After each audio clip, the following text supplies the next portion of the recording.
Hey there, podcast community. My name is Michael Ian Cedar, and by trade, I am a mindset and leadership coach. And why is that important to you? Because everyone nowadays seems to be a coach. The reason I like to call myself a coach is because it helps people understand what I do. But at the end of the day, I'm a trusted advisor to senior executives in the workplace, whether it's small startups or it's Fortune 500s. Equips me to be a mentor and a guide or a coach to people in that capacity is the fact that I myself was an executive as well. But I wasn't any old executive. I was a sensitive executive. And so what I would do is I'd allow other people's emotions, other people's feelings, other people's energies to impact my work. Maybe your audience doesn't have that problem, but I can speak to that audience, especially if they have people in their care as leaders who are having a hard time navigating the waters of a company or an organization or an organism. And I use that word intentionally, organism, because businesses are growing living objects or entities, shall I call it. And so I myself was a sensitive executive and I allowed it to hold me back. I cost the companies I worked with lots of money,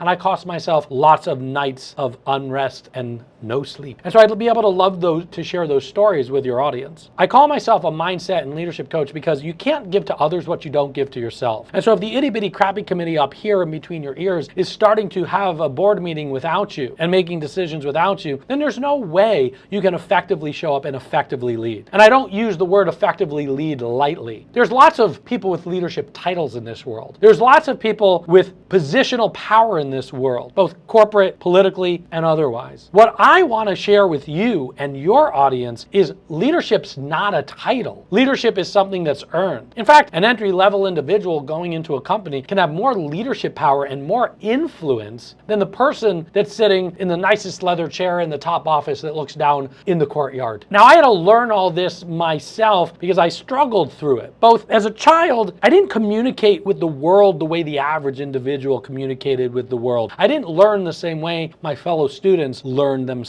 And I can share more about that in stories with you and your audience. So I had the gift of my father, who is just an amazing human being. In fact, he went back to college at the age of 70 to become a music therapist, and he just completed his internship with all these younger little hatchlings. And so this desire of growth was always something that I was exposed to. But my dad was not the best at having the hard conversations with me or the birds and the bees talks when I was younger. So what he would do is he would listen to Tony Robbins and Brian Tracy and Earl Nightingale and the experts, Zig Ziglar. You know, we could keep going down the list. And so whatever was going on in my life, if you remember back in the day, they were on audio cassettes. On one side of the audio cassette, it would say what was on that side of the audio cassette. And on the other side of the audio cassette, it would say what's on that side of the audio cassette. And whatever was going on in my life at the age of 8 years old, he would put that audio cassette into the car, drive me around until I listened to the whole tape. And if I listened to the whole thing, he would buy me a McDonald's apple pie, which led to its own gastroesophageal reflux problems within itself that, again, we can talk about on your podcast. But I was exposed to these ideas from the greats that most of my friends in elementary school were not exposed. Now, that didn't make me better than them, but I did have a unique and special outlook in life that always pulled me through. Those outlooks were gratitude. I want life to happen by me instead of to me, and other key ancient wisdom things that have been talked about for thousands of years. Being equipped with the idea of them was not enough. As a coach once said to me, Michael, I'm really happy that you know A, B, and C, but I'll be more impressed when you do something with them. And I call myself an experiential keynote speaker, an immersive coach. I don't just like to teach things. If I teach you something, but you don't do anything with it, I failed those in my care, including your audience. And so my desire, my hope, and my goal is to impact the world where everyone feels better.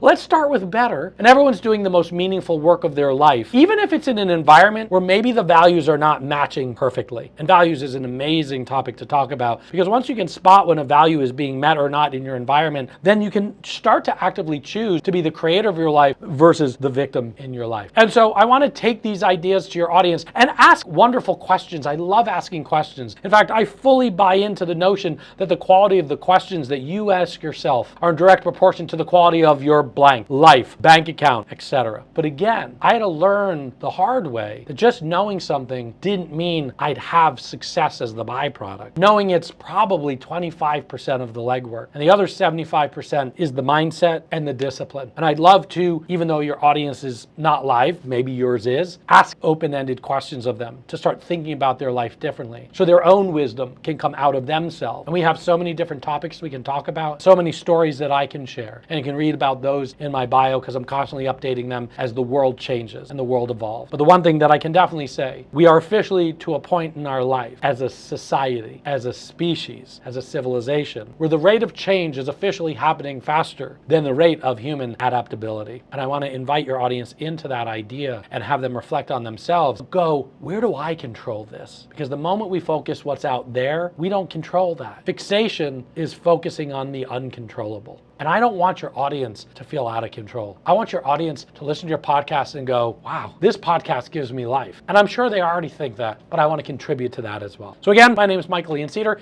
based here out of New York City. So if you're in New York City, welcome to come into my office. We can film it right here. And looking forward to inspiring you and your audiences soon.